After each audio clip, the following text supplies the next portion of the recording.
Somebody's saying on this, did you party harder than Roddy Piper? I don't think you did, actually. That'd be my guess. Well, I didn't. Every time that Roddy and I partied, he would smoke weed and get real quiet. you know, and if I smoke a little bit of the weed, then I also chase it with some Jack Daniels, and I'm out the door. And Rod, he would always call it the Book of Rod. Well, in the Book of Rod, that's not bad at all. There's nothing wrong with what Jannetty does. In the Book of Rod, he called it the Book of Rod, which I guess is how he perceives life. But I mean, did he do other things? I'm not. I don't want his family to see this and hear this, but well, I mean, I'm sure other people have said, yeah, but he was really conservative. To me, he was a conservative partier. He was really measured. He didn't make no bonehead moves. Except that night he got Sean in a fight, but against each other. But yeah, Roddy was the cool, laid back, relaxed partier. Whereas my sorry ass and Sean somewhere in between the two. But all out.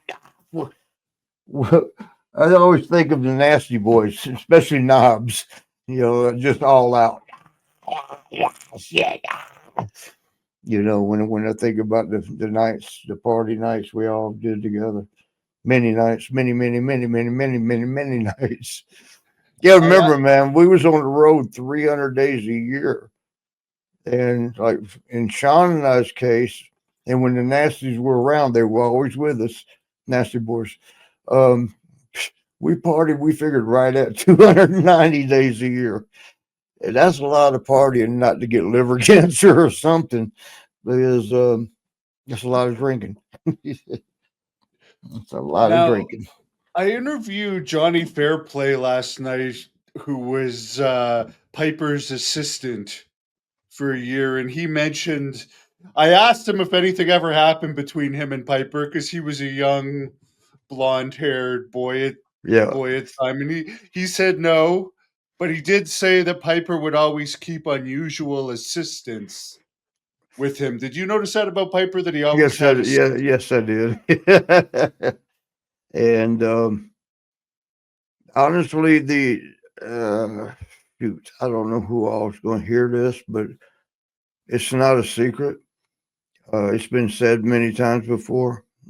I've mentioned it a couple of times that a handful of other people who heard. The only ones there were me, Sean, and Roddy, and three girls from Denver, which were pretty much all my friends. Um,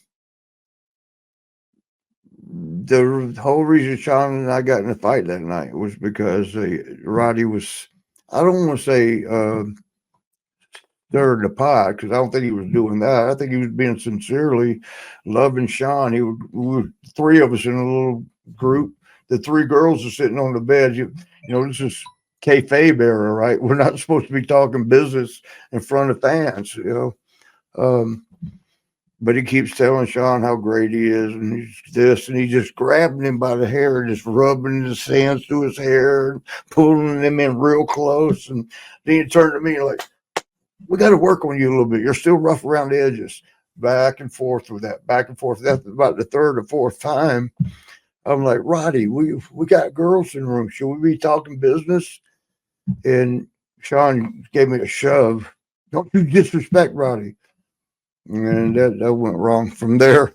But prior to that happening, included with all this love fest that he had for Sean, he was walking Sean towards. I mean, Sean's kind of backing away, and Roddy's walking in.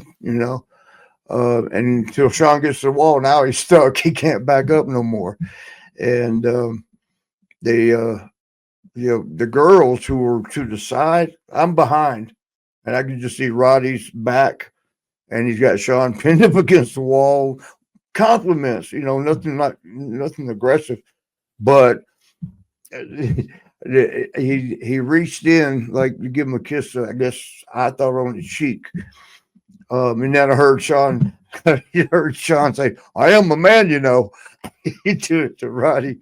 But the girls later said when Roddy reached in like that, he kissed and stuff. They said you could see tongue going in Sean's mouth. And so I'm like, I've heard things, but now I witnessed it from the backside. They sat the side view, so I couldn't see the whole tongue action and all that. But I got no doubt about it.